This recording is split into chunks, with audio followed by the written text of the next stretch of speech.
This is the Spycraft 101 podcast. Welcome to your clandestine classroom. This is episode number 179 of the Spycraft 101 podcast. Today I'm speaking with Pat Boland. Pat has worked in several different positions in sales and marketing, including as a portfolio analyst, consultant, and senior account executive. She's currently working as a writer and researcher. But aside from her career, she's also devoted a great deal of time to investigating one of the most intriguing mysteries of the 20th century, the true identity of the famous skyjacker known as D.B. Cooper, who quite literally disappeared into thin air with $200,000 in ransom money in November 1971. I invited Pat onto the podcast to hear about her research and findings into this infamous story and the potential connections to other people and topics we've discussed here on the podcast in the past. But before we get into this discussion, I want to tell you about the Gray Man Briefing Classified. This briefing is exactly the news and educational reference source that you've been looking for. You'll get breaking news updates from all over the world on topics including planned protests and riots, low-intensity conflicts, natural disaster alerts, cyber attacks, supply chain disruptions, and more. You'll also get access to articles that help you build your own skills, including urban survival, home security, counter surveillance, escape and evasion techniques, and more. And this is much more than just a newsletter in your inbox. Joining the Gray Man Briefing Classified also includes invitation-only channels on the Telegram and Signal apps for convenient real-time updates. The newsletter subscription is normally $5 per month, but if you use the code GBCSpycraft, you can save 20% each month for the life of your subscription. I'm already a member myself and have been reading and learning a lot since I first subscribed. Look it up yourself at graymanbriefing.com. That's gray with an A, graymanbriefing.com. And use the discount code GBCSpycraft to save 20% right from the start. Pat, thank you for being here. Well, thank you for having me, Justin. It's a pleasure. I'm glad to hear it. I have to admit that until very recently, I was unaware of just how many people are still very devoted to finding answers to this story. But I'm really glad that we were able to get in touch to talk about it all because it really is an extraordinary mystery. And I'm sure nobody knows that better than you do. Well, it is, and there is a very large group of people interested, and it seems like there's more and more people every day. I know when Netflix did their last Cooper special a couple of years ago, I think it was one of the top rated shows of the whole year. So Oh, obviously, the wow. people are still interested in it. No question about it. My followers, they all love these enduring mysteries, and so many of the stories that we tell, although they can be quite different from DB Cooper's story, they wind up with a lot of unanswered questions. That's kind of the nature of the stories that we cover here on the podcast. So this is very much up our alley, I believe, honestly. So can you tell me, Pat, how did you personally get interested in the Cooper mystery to begin with? Well, that's a great question. And I ask myself that probably every day. I actually remember when DB Cooper jumped. I was a kid, but it was a big news story. I think obviously I didn't follow it closely after that. I think it was probably during the pandemic that I stumbled across some information and recalled what had happened, and I just dove in head first. We call it the Cooper vortex, which means once you get in, you can't get out. So just started ordering books and doing my own research and became real active in the Facebook group and attended. There's an annual Cooper conference. And I don't know, it's just fascinating and maddening at the same time. So that's kind of how I stumbled into it, which I think is how most people have. Like, people have heard of it, but they weren't super into it until they decided to watch a History Channel special. Next thing they knew, they were spending all of their free time trying to figure out the mystery. Oh yeah, I totally understand the allure of those kind of stories because especially on a little bit of a tangent, but when I find something that connects one story that I've talked about to another story I've talked about or something, I'm like, how in the world did that happen? Like, how in the world did I miss that to begin with? What else is out there, that kind of thing. So I very much understand kind of the nature of the vortex that you mentioned right there, because in a broader sense, I'm drawn in farther and farther into the vortex of all of these stories every single day, honestly. Oh, it is. It can be an obsession, and I really do think some people have reached that level. I hope I haven't, but there's so many threads to this, even though DB Cooper really only existed for 5 hours. Depending on what your interests are, you can find, you can go off in a lot of different directions, and I think maybe that's what the appeal is. I mean, it's an aviation mystery, obviously, so there's a lot of people that are super into airplanes and skydiving. And then there's people who are into the psychological aspects. And, so there's a lot of different threads that, depending on what you're interested in, there's a lot of rabbit holes in this for sure. Oh, certainly. No question about it. So, how have you personally gone about researching it? I know you mentioned ordering a lot of books, but I'm sure it goes much deeper than that.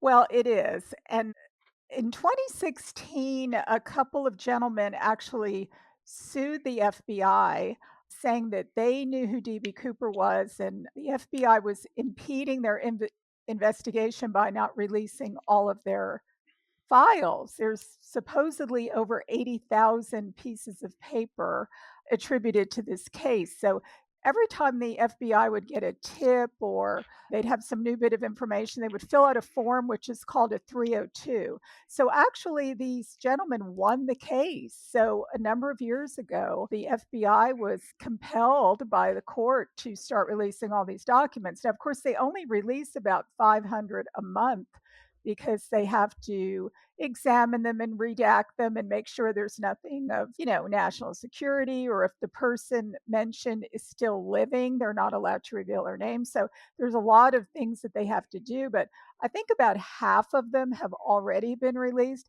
but they are an unbelievable treasure trove of Hmm. information. And everybody gets all excited every month when there's a new drop of documents. So obviously, I've looked a lot into that, but I've actually interviewed a lot of people. I've been lucky enough to interview one of the crew. Actually, 5 of the 6 crew members are still living.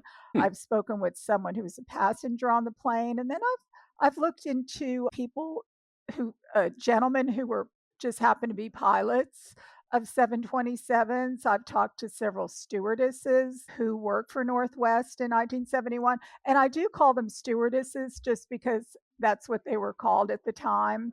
Um, I've actually talked to several skydivers, parachute riggers. I mean, there's so many different people out there with different areas of expertise, even believe it or not, medical doctors and a dentist who've had some interesting theories Hmm. on what we can deduce about DB Cooper. So I like to talk to people so that, I've really been blessed to be able to. I know a couple of the gentlemen that I have spoken with at length who were with Air America. I know you've had on your show before, but they certainly have provided a lot of interesting information that could possibly be connected to the case. So, and then I've been to 3 of the Cooper conferences and actually was a presenter at the last 2. So, and then of course we have our active, there's over 5,000 people on the largest DB Cooper centered Facebook group. Wow. Wow. So Wow. that's a lot of people to interact with. And of course, we all have our own little private groups. So we have a lot of collaboration of people discussing, what are you working on? What do you think about this? So there's a lot of things going on always. So yeah, it certainly can keep you busy if you're interested in this case. That's amazing, honestly. 53 years later, and there's annual conventions and at least a couple of podcasts that I saw that are exclusively dedicated to this, and Well, there thousands are, of and people in there's the a group. Yeah. ton of books. A lot of them are suspect centered. If I think I know who DB Cooper is, would write a book about it. But a lot of the books are also more general information about the case. And some of them are very strange books. People think it's their, brother-in-law's next door neighbor, whatever, and they felt compelled to write a book. And people will insist that it is their guy. So, yeah, if you look on Amazon, you'll kind of be surprised how many books there actually Hmm. are that are It's funny that out. you. Oh, I'm sure. I'm sure I'll have to look through 'em myself after this. It's funny that you mentioned people with their own theories, and I'm sure that the community has its own like factions and some maybe even some conflict there between people who are certain that they're right, just like any kind of community does. Are there any big splits that you know of, like DB Cooper was this person or was not this person or something like that? I mean, can you kind of divide everybody into two or three groups, or is it just like a group of people who are all working toward finding the truth in the end? Well, I think you can kind of look at it both ways. I can't say that there's an extreme amount of animosity. Obviously, people have their favorite suspect, and some people maybe have taken it to a little bit of an extreme. I think one of the biggest schisms in the group is really, did Cooper die the night of the jump or did he Mm, survive? I mean, the people, hmm. as we call them in the dead camp, they're pretty adamant about the fact, and I have to say, a lot of the FBI agents were pretty convinced that he died too, which really didn't help the case, especially in the beginning, because they kind of figured out any guy who's jumping out of an airplane at 10,000 feet in a kind of a chilly, rainy night is probably dead somewhere. So that kinda, I think, got the case off on the wrong foot right from the beginning. So that those people are, and again, it's a generally friendly group, but I think, everybody wants to solve the case. So, I may not share some of my information with someone who thinks it's someone else, or so, but I think it's mostly all in fun. I can't say that we've had too many seriously scary situations, but certainly everybody has their own guy. Even though we do have one major suspect that's actually a woman, Oh my interestingly, gosh! Wow! Wow! Wow! Okay. and there's been a book written about her as well. She was actually the first transgender in the state of Washington in the 1960s, Wow! and was a man who who was a pilot who kind of checked a lot of boxes, and became a woman in the 1960s, and then years later confessed to some of her friends that she was DB Cooper, and they've written a book about it, and they will swear that it was her. My So gosh! My that gosh! would I wasn't really even put aware of an that one. interesting spin on it. And after all this, it turned out to be a female. Oh, it certainly would. My goodness, that's amazing.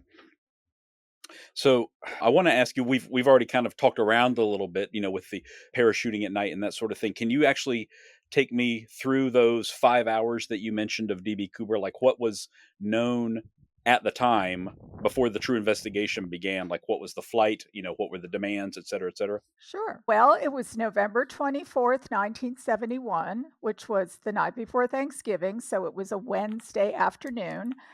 At around 2 o'clock, a middle-aged man wearing, a black suit and dark raincoat walked into the Portland, Oregon airport, bought a one-way ticket to Seattle for $20 exactly.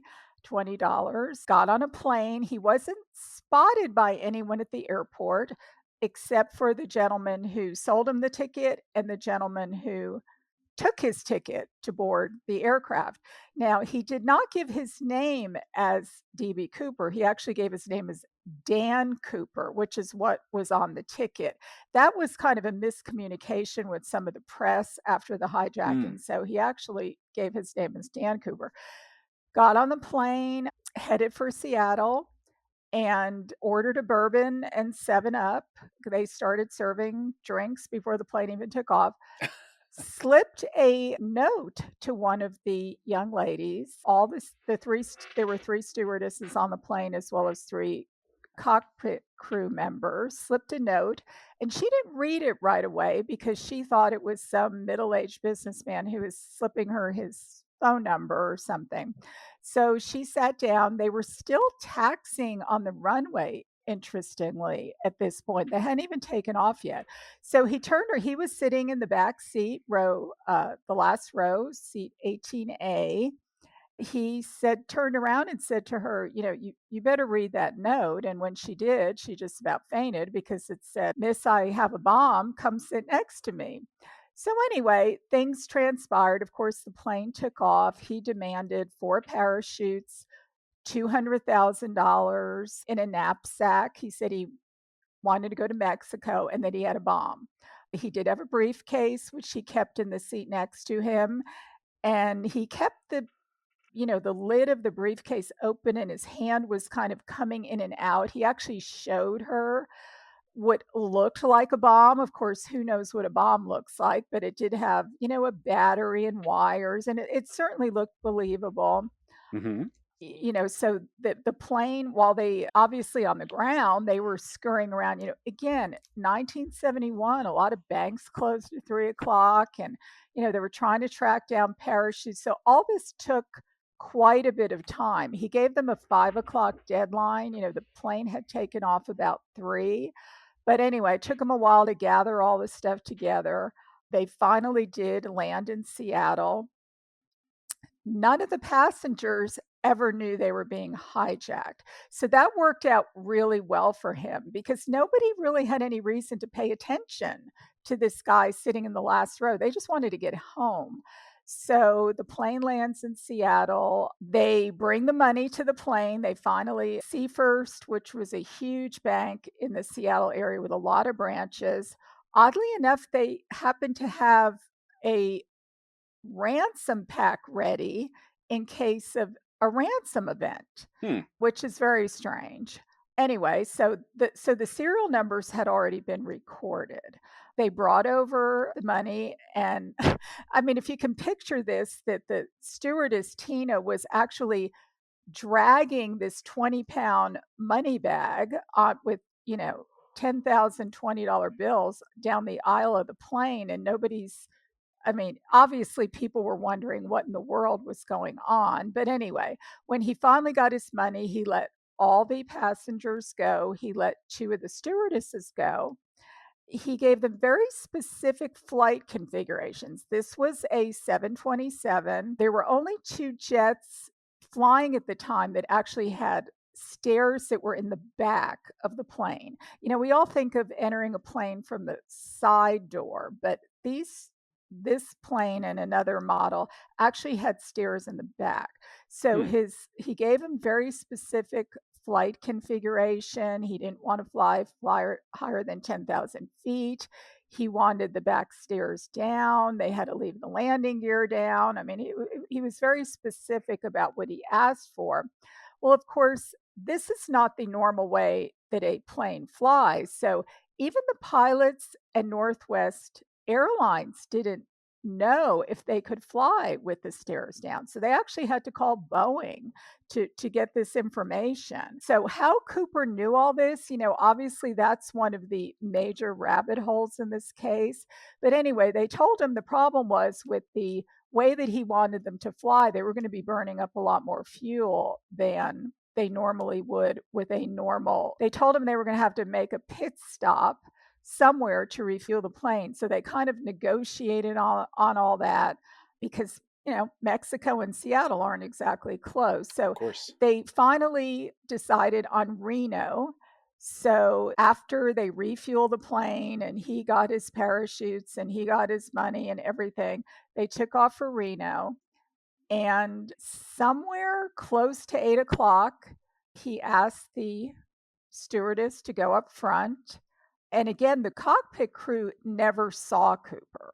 I mean, they remained the entire time in the cockpit. So Tina went up front, and somewhere around, was it 10 after 8? Was it 15 after 8? We're not really sure, but Cooper exited the plane. And that's pretty much the end of the story. I mean, they landed in Reno. Of course, they were, searched the plane. They thought the bomb was gone, Cooper was gone. The money, of course, was gone. And one of the front parachutes that he requested was also gone. Obviously, he was wearing one of the back parachutes. Hmm. So, and has never been seen, heard, identified. Nothing. That was it. That was the story. So it's so crazy and mysterious and unbelievable that this guy got away with it. And he did, or he didn't, or he's dead somewhere, but we don't know that because we don't know who he is.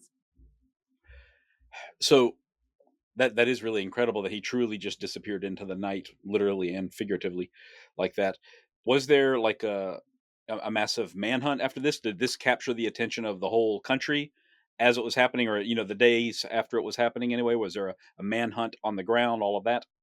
Oh, well, it was huge. I mean, in fact, if you Google, there's a really short, little interesting clip of Walter Cronkite, of course, who was the, newscaster back at the time. Of course, he refers to him as D.A. Cooper, so that Hmm. shows how confusing all this was.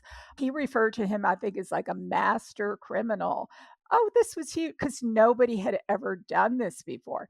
There were tons of hijackings in that era. In fact, there were over 100 hijackings in the US between 1968 and 1972, Oh but my no gosh. one ever jumped out of an airplane. So I think the FBI, first of all, they were kind of caught off guard in a lot of ways. The fact that this was the night before Thanksgiving, I think kind of threw everything because that's typically not a high crime evening. Tends to be more of a skeleton crew for law enforcement and the FBI and everyone else. So that was a bit of a problem right there. Most of the FBI agents back in that era were either accountants or lawyers. So really nobody knew about skydiving really. They just kind of assumed he, was some crazy guy and he died. Hmm. So there was a really critical time lapse of about 72 hours before they actually got boots on the ground, Oh wow. which obviously would have given him, well, he could have been in Mexico way before that, probably by car or any other way.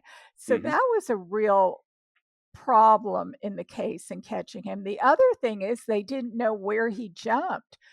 Unfortunately, they were looking in all the wrong places. At the time, since this had never happened before, and we're dealing with a cockpit crew that's trying to figure out what's going on, they kind of pinpointed him as jumping around 810 because one of the gauges in the cockpit started oscillating and they took that to mean that's when he jumped.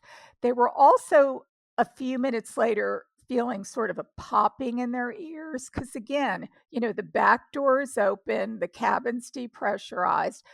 Those stairs were actually activated by gravity. They weren't hydraulic. So you actually had to walk down the stairs to make them go down, Oh which my was gosh. kind of interesting. Hmm. So they really didn't know. They thought he jumped earlier than he probably did.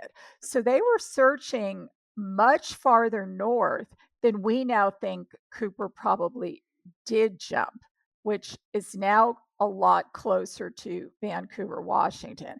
So the combination of not knowing where he jumped, thinking he probably died immediately, and yes, people were, I mean, just average Joes were running around all that weekend because they were hoping they were going to find $200,000. Not to mention, of course, there was a reward put out and everything else. So the whole thing was a bit of a circus right from the start. And yes, it did capture the imagination, I think, of the American public so much that several men attempted the very same thing soon after that, which we commonly call the copycats. But there were a number of men who actually did jump out of 727s, hijacked planes. They were all caught and convicted. So he kind of spurred on this whole crazy movement of let's jump out of an airplane. So, yes, they put in really a huge amount of effort, really for 45 years. I mean, the case was administratively closed in 2016, but the FBI has said if someone comes forward with a parachute or some of the ransom money, obviously they're going to pay attention. Hmm. But right now, they basically threw in the towel. But they put in a lot of effort for a very long time. They really did want to catch this guy. Oh yeah, I'm sure I can see how that would capture the imagination of a lot of agents as well as just people on the outside looking in as well. So probably Well, quite and a few guys and put in man Cooper hours there. became really a folk hero. Unfortunately. You can still buy T-shirts that say DB Cooper, where are you? I mean, Hmm. you have to look at this really in the context of what was going on in 1971. Obviously, this was a time period of a lot of social upheaval in the US, the Vietnam War, civil rights, women's movement, the rise of the hippie culture, the drug culture. There's just a lot of stuff going on. But Seattle in particular was really hit hard through a lot of layoffs surrounding the cancellation of some contracts for some airplanes with Boeing. I mean, there were billboards that said, well, the last person to leave Seattle, please turn out the lights. So Hmm. people were really hurting economically in that area in particular. So the idea that this guy got away with it, as they used to say back then, he stuck it to the man. People, I think people were not really even wanting to assist law enforcement, even if they were able to, just because they kind of looked up to this guy. Like he Hmm. got away with this, and no one was hurt, thankfully. So the airline had insurance. Really, who was hurt? Now, I personally think Cooper was a horrible criminal and put a lot of people's lives at risk. But I can see, they used to have parties every year in Ariel, Washington, where they people dress up like Cooper, and there's a lot of songs that have been written about Cooper. So there was a kind of a silly movie that came out several years ago, and where he doesn't really look like that much of a bad guy. So, it's even today, I think a lot of people think, well, Cooper really wasn't all that bad. Yeah, yeah, I can understand that. People honestly love it when somebody gets away with something for some reason, and no one is seriously hurt in the process as well. So I can understand how that legend would grow over time. Pat, I want to go back over a few aspects of the case that I know that you are very familiar with, just to kind of raise further questions or maybe answer a few of them anyway. To start with, you mentioned that the only person at the airport who interacted with him was who sold the tickets. So I take it that there was no security screenings to board a plane back in 1971. There were absolutely none. In fact, there was no ID required. It was like taking a bus, really. I Hmm. mean, you walked up to the counter Oh, and you handed over your money, and he gave his name to the ticket agent who wrote it for him. So some people think that we have his handwriting, but we don't. oh The gosh, I ticket see. agent wrote it on the ticket. No, you just walked up and you interestingly enough, we found out that you could actually make a reservation for a seat on a plane over the phone back then without giving a credit card or anything. You Hmm. literally called up and said, I want to be on flight 305 from Portland to Seattle, on November 24th. And it's me and my husband and four children. And they'd say, okay, we have you written down, Mrs. Jones.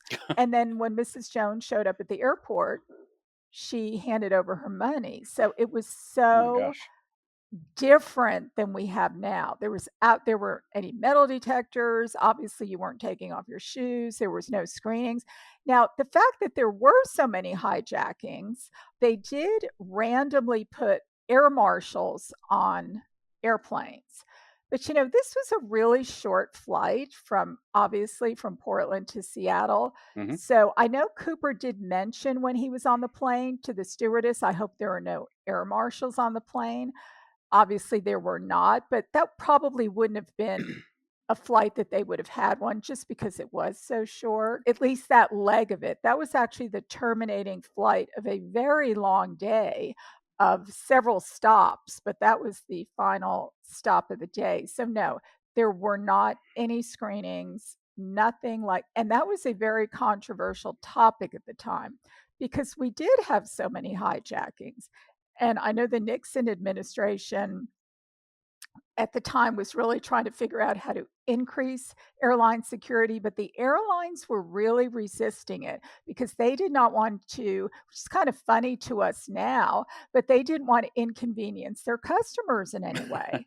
So they were fighting it tooth and nail. And really, Cooper was kind of, I think, the precipitating incident because by 1972, 73, they started installing the metal detectors and a lot of the things that we we know about now. I mean, not to the extent, because a lot of that was after 9/11, but it's definitely when they started getting with the program. Because back then, I mean, obviously you could take a gun on. I mean, he took a bomb on the plane, so Hmm.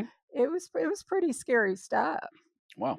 A minute ago, I was talking about it like a victimless crime, but he made air travel worse for all the rest of us through the end of Well, time. he So, did, and what sadly, some of the copycats that, followed Cooper as their hero or hmm. whatever, there were some people killed. So Oh, that's really? what I Wow. think people kind of forget about. Not to mention a lot of lives were ruined, families were ruined because these guys ended up, going to prison. And so it is a victimless crime in the sense no one was killed specifically on Flight 305.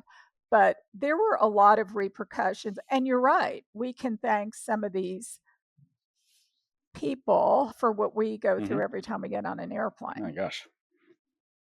So regarding flight 305, I know that you mentioned the layout of the or the design of the 727. Is there any other reason he might have chosen that flight from Portland to Seattle? Like any advantage that you're aware of, or any reason that it stood out from any other 727 flight that day? Well, that is a good question, and I don't really know. I mean, the fact that it was a terminating flight, I think it was important that that would have been the last flight of the day. I mean, Tina, the stewardess, did ask him, why did you pick this flight? Do you have a grudge against the airline? And he said, no, I don't have a grudge against your airline. I just have a grudge, which Hmm. he didn't elaborate on. And then he said that this suited his time and place. So I don't know. Was he just very familiar with that part of the country? That Hmm. certainly would have helped you, I think, if you were going to jump out of an airplane to be familiar with the area and the terrain and everything else. The fact that it was the day before Thanksgiving, I think, probably factored into it. There's different theories on why it was the day before Thanksgiving. I mean, some people think it's because he had a 4-day weekend and he went back to work on Monday. I don't particularly think that's the case, but it's certainly a possibility. I think the fact that he thought that, again, as I mentioned earlier, that there might be, law enforcement might be spread pretty thin on that night. Or there's also the theory that he might have been in the military or stationed overseas and he was back on some sort of leave for the holiday. So, there was all Wow. sorts of, ideas on why he decided to pick that particular flight. Did he do any sort of run through possibly earlier just to check out how things were going? Hmm. Obviously we have no way of knowing that, but that's certainly a possibility. Gotcha. Gotcha. Okay. Yeah, it does open up a lot of interesting possibilities. Like you mentioned, only he can answer it, unfortunately. So you also said that he requested 4 parachutes. What was the reasoning behind that? And apparently he jumped with 2. Is that right? He had a front and a Well, back when he went out? okay, well, he requested 4 parachutes, which actually is 2 sets of parachutes. Ah, You okay. have a Okay. you have a main, which is your chute that goes on your back, which Mhm. everybody is familiar with. And then actually in the front, you wear what's called a reserve chute in case your main chute should malfunction, Okay, would gotcha. malfunction, you would be able to use the reserve. Now, again, because everything in this case is odd, they had a hard time sourcing the parachutes. They actually came from 2 different places. There is an Air Force base very close to the Seattle airport, McCord Air Force Base, but for whatever reason, they were unable to come up with parachutes very quickly. I think again, it was, they kind of had to go up the chain of command and everybody was off, cooking turkey or something. So they ended up getting the 2 back shoots from a gentleman who was a stunt pilot who kind of did that in his spare time. Somebody knew someone and they decided to, oh, I know someone who has 2 back shoots. He actually sent them over to the airport in a taxi cab of all things. And then the 2 front reserve shoots actually came from Issaquah, Washington, where they had a skydiving center. Now, the 2 front chutes, one of them was operational, the other one was actually a classroom training chute that was not operational. Oh my So goodness. that wouldn't have even been able to be used, even if Cooper wanted to. So how that got into the mix is another mystery. But of course, what the FBI assumed, if he has two sets of chutes, that must mean he's taking someone with him. And that was why there was no attempt made to sabotage the chutes in any way. Now, granted, the FBI is not in the business of, sabotaging chutes so people die jumping out of airplanes. But, that was the fear, was that he was going to take the stewardess or one of the cockpit crew with Hmm. him. So yes, what the reserve chute that was what we call a dummy chute, the classroom chute, that is missing. Now we don't know if he just threw it out of the plane or he used it for something. We don't know that.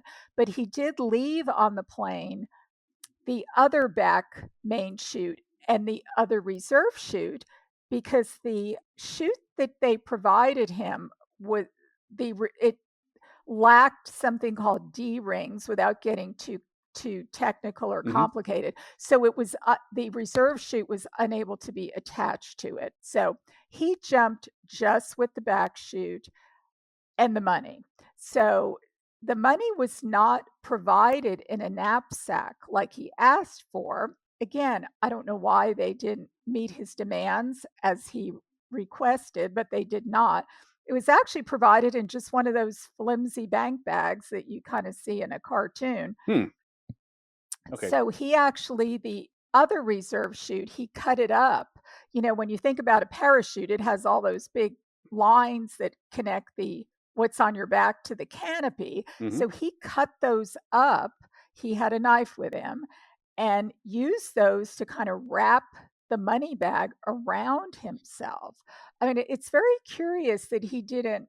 And after all, this is a guy who he's in the driver's seat, right? He's got the bomb, he's got people he's holding hostage. And why he didn't insist that they find him a knapsack, we don't know that. But he No. didn't.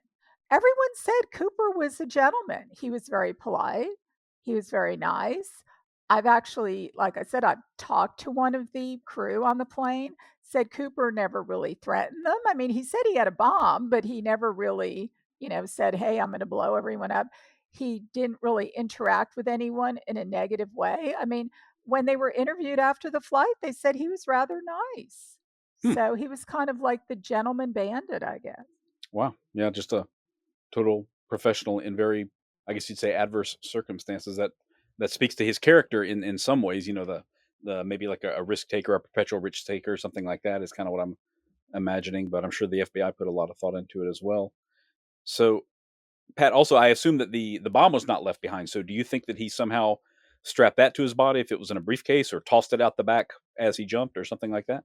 Well, again, we don't know if the bomb was real. Now, if Right. it was a real bomb, it seems a little bit risky to, kind of toss it, or, I know it was probably not activated. He was showing them wires and said, well, if I Hmm. touch these two wires together, the whole thing's going to blow up.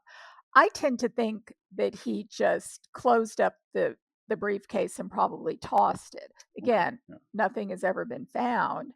There's no indication that he strapped it to himself. At least the stewardess didn't see that. I mean, she did see him strapping the money. So again, another mystery. Where's the briefcase? I don't know. I guess he just threw it out. Gotcha. Gotcha. Okay. And earlier you mentioned that there was a ransom pack of money. What is a ransom pack exactly? Well, that's one of the things in this case that sort of drives me crazy, in that apparently, this was a huge bank with a lot of branches in Washington, and apparently a lot of their security staff were retired FBI agents. So, back then, kidnapping for ransom was sadly, criminal activity. Thankfully, you don't really hear about that as much anymore, but they were afraid, because there had been an incident prior to this, that a bank robber would come in and kidnap one of the staff in a getaway attempt while they were robbing the bank. So they had put aside $250,000, was neatly stacked up in a separate safe where, again, all the serial numbers had been pre-recorded, and this was just set aside in case of that sort of event. Now, we have always been under the impression this was kind of a common occurrence that, around the country, different, but actually the gentleman who drove the money the airline to the airplane from the bank that day and carried it on his lap, the ransom money. He actually came to the conference last year, and he Oh, said cool. in all his career, he never heard of any other bank doing this. So it was kind of lucky for Cooper because, again, like I said, most banks back then closed at 3 o'clock, and the flight didn't even take off until 3 o'clock. So he was very lucky that there were still some people there. This money was sitting because $250,000, or 200,000, that doesn't sound like a huge amount of money to us now, but in today's dollars, that's about $1.5 million. Hmm. So, banks don't make money by leaving it sitting in their vault. So, the fact that that money is there, I find really curious. Some people think maybe he somehow knew that, so that's why he picked that particular area, that plane particular flight to land in Seattle. I mean, I know that's a conspiracy theory, but maybe he just got lucky. I don't know. Hmm. Hmm. Yeah, the whole thing just has so many unanswered questions. So on the subject of the cash, specifically the ransom money, I understand that some of it was discovered years later, or some money that was tied to it was discovered years later. Can you talk about that? Well, that's the part of the case that really nobody wants to talk about because it's so maddening. Like I said, the serial numbers were recorded and they put out lists. I mean, you can look at the list today, I mean, of the serial numbers. They put it out to casinos and banks and, places in the area where somebody might try to spend the money. None of the money has ever turned up to our knowledge. Now, does that mean he didn't spend it? Well, that's controversial. Some people say, well, they kind of stopped looking for it after a while, but to our knowledge, none of the money has ever been spent. But in February of 1980, keeping in mind this is already, 8 years after the hijacking, a family was picnicking on a beach on the Columbia River in sort of an odd spot. It wasn't, a real popular spot for this kind of activity, but it was kind of a little bit of a private area. They were planning a picnic, and a little boy was kind of digging in the sand. And guess what he found? 3 packets of $20 bills. And they were quite, degraded, but they were, you were still able to see what they were. So the parents took the money home. They weren't quite sure what to do with it. But apparently, when the dad went to work on Monday and told some of his coworkers, they said, that could be the ransom money from the high. He didn't know anything about the hijacking. Oh He my had gosh. recently moved there from another part of the country. So anyway, obviously the end of that story is they called the FBI who were able to determine by the serial numbers that that was money that was part of the ransom money, and it was $6,000, 3 packs of $20 bills. How did it get there? Well, there's a lot of smart people, like I said, looking into this case. There's no explanation of how it got there. Hmm. Based on the currents, the flow of the river, Cooper jumped with a non-steerable parachute. This was not anywhere near the flight path. I mean, we know that the Air Force mapped out the flight path. We know where that plane was the entire time for flight 305, and it was not anywhere near Tina Bar where the money was found. So, how did it get there? Well, we don't know. People have looked into there were floods. There were chunks of ice. It actually had frozen one year. Could it have been caught up in a chunk of ice? I mean, it's a Oh gosh. crazy thing, but now just a couple of months ago, a gentleman popped up who's real interested in the case, and he's a hydrologist, and he has studied the water flows and everything else. And he said, in his opinion, this money did not get there naturally, which means somebody buried it there. Hmm. So, what in the world does that mean? Wow. Wow. Okay. Was it? it was not wrapped up in plastic sheeting or anything like that, like a Not at cash all. that you It would. was 3 Okay. packets of money, just as they would have come from the bank, because again, our bank manager that we all had the privilege of meeting, that's how he explained that the money Mhm. was packaged. It was just kind of buried right below the surface. I mean, the little boy was kind of, he was, I think, Right, trying to right. build a campfire, so he was kind of moving some of the sand around. The other thing that adds, a curious level to this, because we actually have had access to a couple of those $20 bills, because some of them were actually, the FBI kept some, but some of them were given to the boy who found the money. So it's been shown that there was a certain type of algae on the bills that indicate it was buried there not in the winter, but in the spring. Well, keeping in mind that the hijacking was in November, Mhm. so that adds another interesting My gosh. layer, in that if the money was buried, it probably wasn't buried the night of the hijacking. Okay. So why in the world would somebody bury money? Yeah, that Eh, is very odd. It doesn't sound like they would wanna come back for it because it started deteriorating so quickly anyway.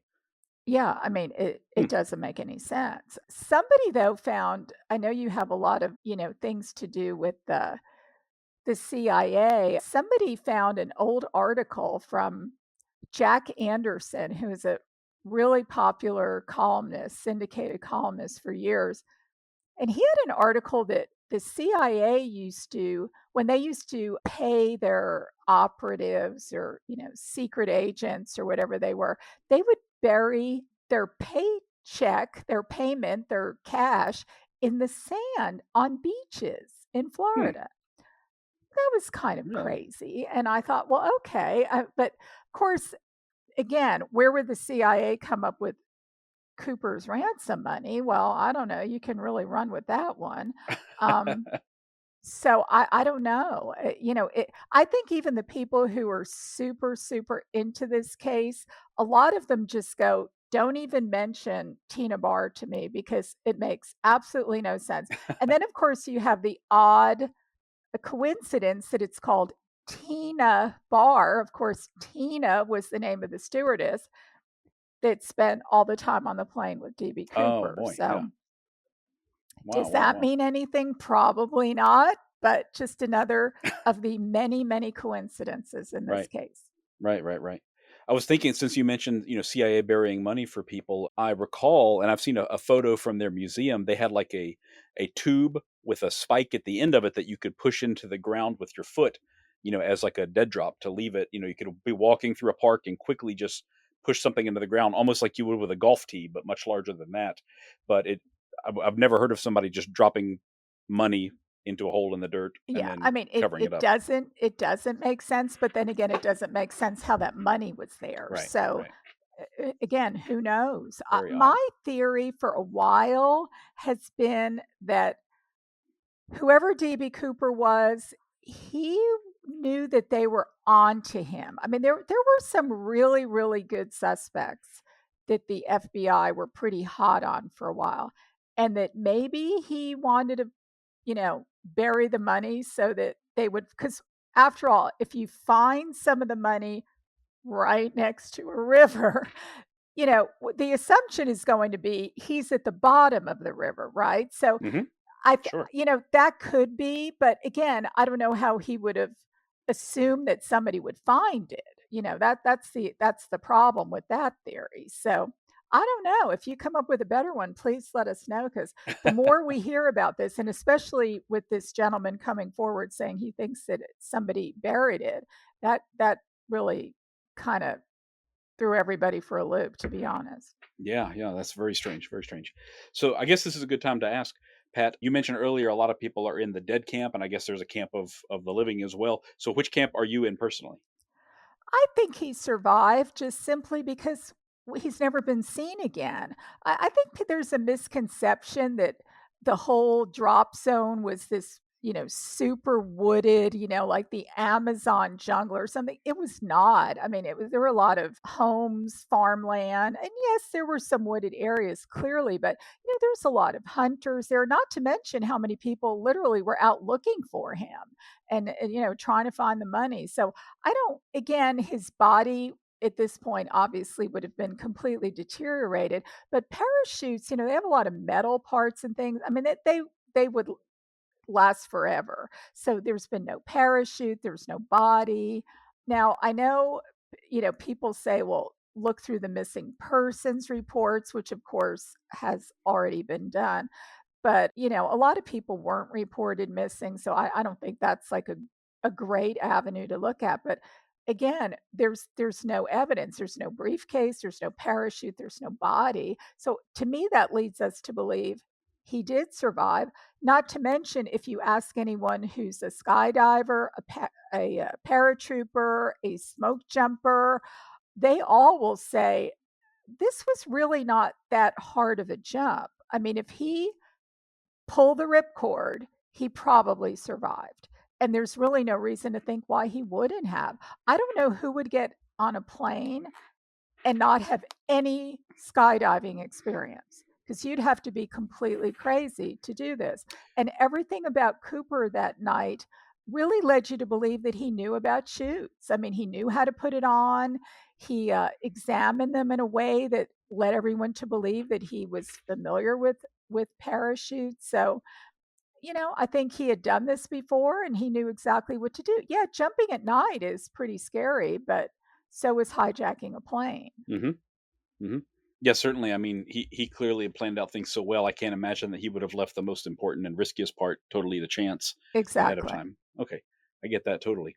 So you mentioned, of course, that there are a number of suspects. How wide is that, or how deep is that pool anyway? Are there like dozens of people that have been looked at, or just a handful at this point? Well, I mean, the FBI looked at over 1,000 people, Mm. but right now, there's probably maybe 15 or 20 people that are considered to be like the best suspects, although really none of them are DB Cooper. I mean, a lot of them are people that guys that surprisingly a lot of people have confessed to this, which is strange because in 1971 air piracy was actually a death penalty, federal Oh death wow. penalty offense. But a lot of people have confessed to it. So there's that whole group. And then people are, connecting dots and coming up with, Joe Smith or whoever. I don't personally think any of the commonly known suspects are Cooper. I mean, they're fun to talk about. Some of them have crazy enough lives that, they certainly could have been Cooper. I just don't think we know who he is yet. I really Okay. don't. Okay, I see. And you did mention a minute ago smoke jumpers, which is kind of the connection that brought you and I together to begin with. So, can you talk about that and how that's become a part of the conversation recently? Well, they obviously immediately, when they didn't find his body like they thought, right, they were going to just stumble across him and realize they needed to start investigating this pretty seriously. An obvious group to look at would be smoke jumpers because, these guys, they're fearless. They're jumping out of airplanes. Obviously they know about parachutes. So they really looked at interviewed smoke jumpers, my understanding, up and down the West Coast. Typically, those smoke jumpers are very young. In fact, I think the retirement age of being, at least at the time, was actually pretty young. I think it was like 35 or something. Whereas Cooper, the FBI thought Cooper was, 48. That was the profile of Cooper.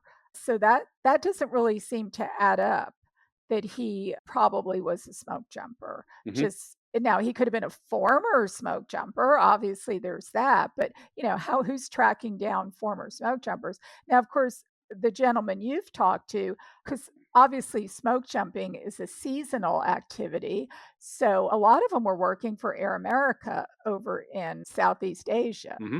So that's really a lot of the connection that is looked into today as far as smoke jumpers, that a lot of those guys were working for Air America or one of their affiliates over in Laos. And we do know that some of them were practicing jumping out of 727s over there. So that's kind of the connection to the Cooper case. I think that a lot of those smoke jumpers became what they called kickers, which were the Hmm. guys on the planes over there that were, dropping cargo, which could be food or it could be ammunition out of the back of planes. So that's kind of the smoke jumper connection. Right, right, right. So, just a quick note for the listeners in case you haven't heard it. I've had two of the smoke jumpers who worked in Southeast Asia here on the podcast in previous episodes. I've had Lee Gossett, who Pat knows. Lee Gossett was here for episode, I believe it was 17, and then again for episode 75. And I've also had a guy named Toby Scott on for episode 60, and both of them started smoke jumping in their teens, I believe, like as they were finishing up high school for a couple of years Exactly. before they went to work for the CIA. So Lee is who put Pat and I together to begin with because they attended the convention recently, the DB Cooper convention. And can you talk about, since Lee's not here to tell us himself, can you talk about what Lee's contribution was to the most recent convention?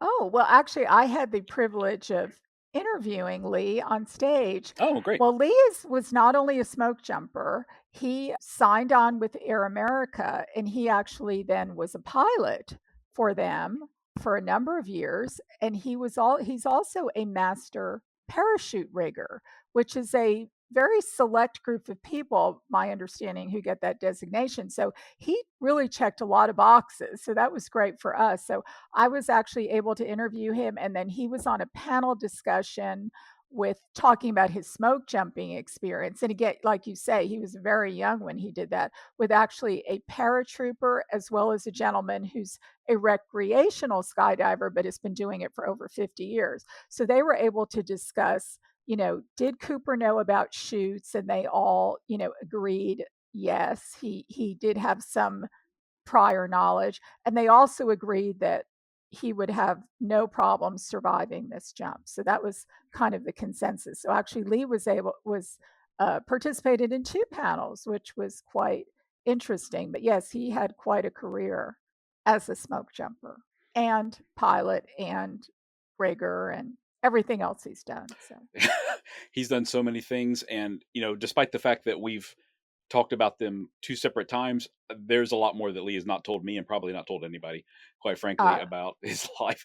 But it was many yeah, years after I think anything with think DB you would Cooper. be right in saying that actually. Yeah, I would love to have him on again one more time. And I kind of prodded him for a little bit recently. And I'm not going to say he shut it down, but he made it clear that he wasn't going to open up any further than he has already, Okay. which is quite a Well, bit, and you know what, and I certainly respect that we have people who are working for our government who do keep their mouths shut, to be honest. Um, Yep, yep. It's not good for me as a podcaster, but it's very good for our national security in that's some right. ways, I'm sure. That's right. But yeah, he's a fantastic guy. I can't say enough great things about him, and I'm very glad that he was able to make some interesting contributions to the most recent Oh, he convention. and has continued to do that because you asked me about. I'm getting text messages and emails from people that I haven't talked to in a long time, that everybody, there's a lot of press the last month that the case was solved, right? Because they found a parachute. Right, right, right, right. Yeah, can you tell me about that? I was actually just about to ask you about that. That was perfect Well, timing. okay. One of the, as we call them, like I said, the copycats is Richard Floyd McCoy Jr. And he jumped out of a plane, hijacked a plane, and jumped out a number of months after Cooper. He was caught, convicted. Sadly, he attempted to escape prison at some point and was shot and killed. Oh gosh. But he has always been considered, by a lot of people, think McCoy was also Cooper. In fact, a lot of FBI agents thought that back then and still think that. Hmm. Now, that has been mostly debunked. All the witnesses said, he didn't look anything like the person that they remember. Okay. And he was also a lot younger. He was in his late 20s. Nevertheless, some people have perpetuated that story. Well, I guess a couple of years ago, a amateur sleuth slash aviation expert had access to McCoy's property, which is now still in his family. and found a parachute, old parachute up in the attic or in a barn somewhere. And somehow, either the FBI called him or they called the FBI, and he was completely convinced that this is Cooper's chute, and McCoy used it, kept it, and he's DB Cooper, and this is the chute, and the case is closed. So, like I said, it's made all sorts of publications all over the web. Unfortunately, it is not Cooper's chute. Now, the FBI has not commented on it. The person who found the chute has done a lot of commenting on it, which Hmm. has caused, again, a lot of controversy. But it really doesn't fit what we know about the parachute. It's completely wrong model. It's too new of a chute. I mean, there's just a lot of things. If the people who know about parachutes that have looked into it and said it's not Cooper's chute. But the fact that the FBI hasn't commented on it has sort of perpetuated the story, I think. I mean, in my opinion, they should come out and just, put out a one-line press release. We've examined the parachute and it is not DB Cooper's, and that's the end of the story. But a lot of people believe that that chute, just because of, they're reading the newspaper or watching YouTube videos, that it's Cooper's chute, but it is not. It is Okay. not. Okay. I've got you. Okay. Well, case closed then. So, on that note, are there any other theories that have kind of perpetuated out there that you personally think are inaccurate, that they're dead ends? Well, the two goofy theories that everybody has when they join the vortex, as we say, Mm. is that, you know, Cooper hid on the plane and he never really jumped out. And he somehow unscrewed one of the panels and Oh my hid in gosh. there and then, mingled in with law enforcement. Well, okay, that never happened. Hmm. And then the other one is that the crew was in on it. In fact, I've even seen some old TV shows where they kind of, it's pretty obvious where they derive the plot from, that it was, they don't say it was DB Cooper, but they're clearly copying, ripped from the headlines or whatever. No, the crew was not in on it, but that's one that a lot of people come up with, that, they all split the money, which, $200,000 by the time you split it amongst everyone. Anyway, the crew was not in on it. So, but those are two things that a lot of people who really don't know a lot about the case, they feel like they've stumbled upon something brilliant, but Mm. no, there's no truth to any of that. Okay. I see.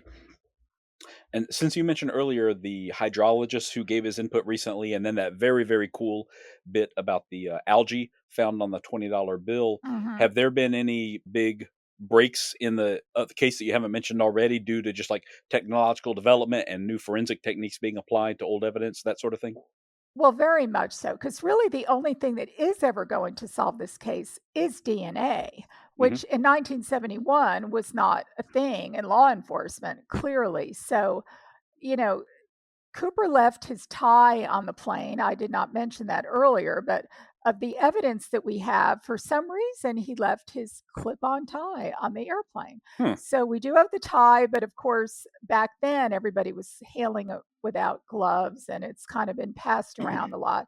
There are three DNA samples on the tie. They, unfortunately, they're sort of partial samples, and they haven't really been able to derive much of use from them. I mentioned earlier that the parachute that he cut up, he did touch that quite extensively. So a year ago, I tried to get access to the other main chute that he did not use.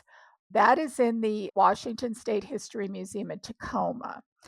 And I put in a really strong effort to get access to that with a very prominent scientist who the FBI has actually used on occasion. But anyway, that kind of, they changed their mind on that, so we weren't able to access it. I've recently been trying to get access to the cut up chute, which of course that's in the possession of the FBI. So, just because I thought, gee, I bombed out with the museum, why not really go for, Hmm. really drive myself crazy and try to get the FBI? So far, they have refused our requests, but that doesn't mean I have given up on the parachute, because I do think there is a possibility there is DNA on that. But the tie has brought up a lot of interesting things, because the scientist that the FBI brought in, again, years after, decades after 1971, he found the most interesting array of exotic particles on that tie that you or I or anyone we know would ever have on their tie, like uranium and Hmm. titanium and antimony and all sorts of really strange things. I mean, you would think that you'd have a tie and it would have ketchup on it, but it doesn't. It has industrial salt, it has all sorts of things on Huh. it. So that has really led a lot of people to think that Cooper worked in some sort of a metallurgy capacity or some sort of research lab, because who is touching uranium and then, you know, Yeah. taking off their tie? So that's really the main avenue scientifically that a lot of people are really looking at right now. They've had a very prominent lab step in and they've been analyzing a lot of the particles. Putting all that together is, pretty high level scientific stuff. We'll see what comes out of that. I'm not sure how that's going to pinpoint one person. I think what it's doing is really just sort of narrowing the pool, that he probably wasn't an accountant. He probably, wasn't a waiter, that he did work in some capacity where he would be around those sorts of chemicals. So, or particles. So that's really what I think the focus of the case is right now. And of course, where I'm going with all this DNA effort, we'll see if the FBI is even spurred on to test the parachute themselves for, any DNA, because every day there are more advances being made. I mean, I Hmm. know anyone who reads the news, every day they're solving another case with DNA. I mean, it's mind-boggling. So, the hope is within the next few years the technology will be there, that even if a lot of people touch the same spot, they will be able to separate out all the strands. And then, of course, they do forensic genealogy, where they actually do, the whole family tree, which is how they caught famously the Golden State Killer, because they were able to do a complete, you know, genealogical investigation of the bodily fluids they had, and were able to find a guy that nobody would have ever Hmm. suspected. So we're hoping that with all this new technology, because, I can find, a paratrooper who was former paratrooper who was 6 feet tall and, kind of darker skinned as Cooper was thought to be, around 45 years old. The problem is there's really, there's no proof, there's no smoking gun. Nobody can put him on the airplane in Portland. So, that's really, it's going to be the technology right now that is really the only way to solve the case. Hmm. Yeah, yeah, that sounds very tantalizing, and quite frankly, because this case is clearly it has so much name recognition. Even now, I'm a little bit surprised that the FBI is not a little more eager to solve it, just because it would be such a PR win for them, and such a career move for the individuals involved. I would think cracking a half century old cold case, with worldwide recognition would be quite a feather in somebody's cap. Well, I agree, and especially due to the fact that at least my proposal on testing the parachute is that it was no cost to the taxpayer. I Hmm. mean, we had the volunteer services of the lab and the genealogist, so, it would have been pretty easy for them to agree to it. Of course, we don't know what's going on behind the scenes, so maybe they're testing it themselves. I mean, you know what? I'd be more than happy to click on the news tomorrow and find out that they solved the case. I mean, I don't I don't need to solve the case myself. I just would like someone to do it. I know the FBI is really busy and obviously they have way more important things because whoever Cooper was, whether he, even if he did survive, the chances are he's no longer living. So there's no Right, right. justice that's going to be served at this point. But it would be nice. And like you say, it just, the motto of the FBI is we always get our man. So, or woman, I guess. So it would be nice, I think, for them to say, we never gave up on this and now we finally know who it is. Because after having spoken to one of the crew members and one of the passengers on the plane, that this was not so much of a victimless crime and that they were really pretty traumatized by this. Hmm, And I know they would like it to be solved just so they know that, they know who it is. right. Um, Right, right, right. Certainly understandable. Wow. So, Pat, are you optimistic that it will be solved? I mean, do you think that that's something that you're going to see one day, a week, or a month, or a year, or 10 years from now? Well, I go back and forth on that. I was telling someone recently, if we don't think it's going to be solved, ever solved, what in the world are we doing here? I mean, this is like a gigantic waste of effort, clearly. So, I mean, I have to have a glimmer of hope. Hmm.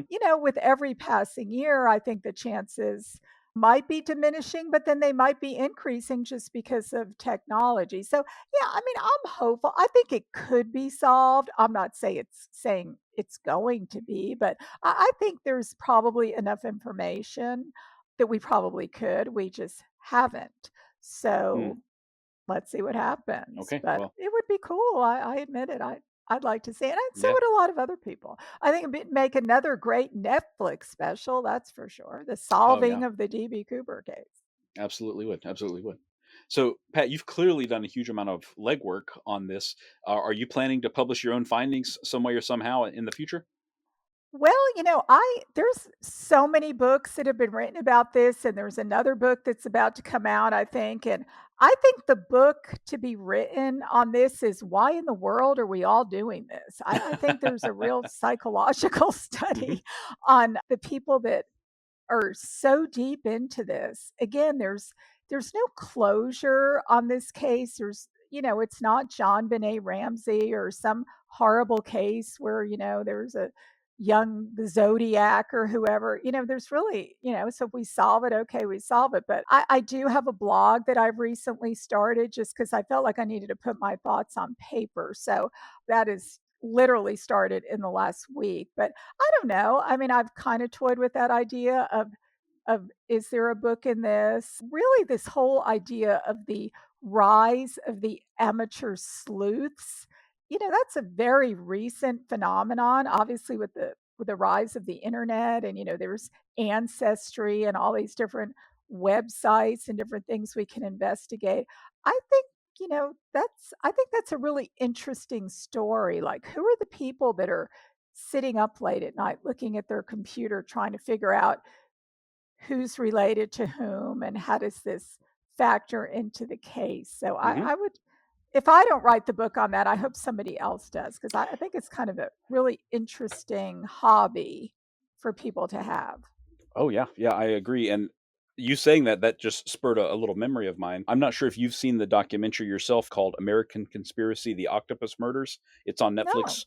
Also, it just came out, I think earlier this year, or maybe very late earlier in 2024, or maybe very late in 2023. I had the host of that documentary on the podcast a few months ago. His name is Christian Height Hansen, and it's the story. And I think this will really ring true for you. It's He spent about 10 years looking into the very suspicious death of a journalist named Danny Casolaro. And it's called the Octopus Murders because there's tentacles that just go out everywhere in all directions from this particular murder. And that story is incredibly interesting, but a major part of the documentary series is kind of like the psychological toll that it took on Christian and on his partner in documenting all of this, and just continuing to uncover things, continuing to look for the next piece and trying to put it all together and not being able to put it all together, that sort of thing. And I think that would really like strike a chord for you and for a lot of people that kind of pursue these very interesting stories will find that very relatable. So I Oh, would encourage you to take a look at that. I think you'll find it very interesting, honestly. so I'm going to be get sucked into another vortex, I think. Okay, maybe wait until DB Cooper's finally or Dan Cooper's finally identified before you That's look right, into and then another but one. no, it's funny, the true crime world, because most true crimes do involve murders. I mean, this is a Hmm. unique case with DB Cooper that, it was nobody got hurt. So it is a true crime story, but then again, it doesn't really fall so much into that genre. So it's Hmm. kind of interesting. Yeah, it really is. It just has some amazing staying power, and I guess because he so effectively disappeared more than anything else. But I mean, I've always enjoyed it, although haven't gotten so far anyway, nearly as deeply into it as you have. But I can see the allure of it, and I can see what brings people back over and over again. And I certainly am right there with you, hoping that we finally get some answers to this story one way or the other.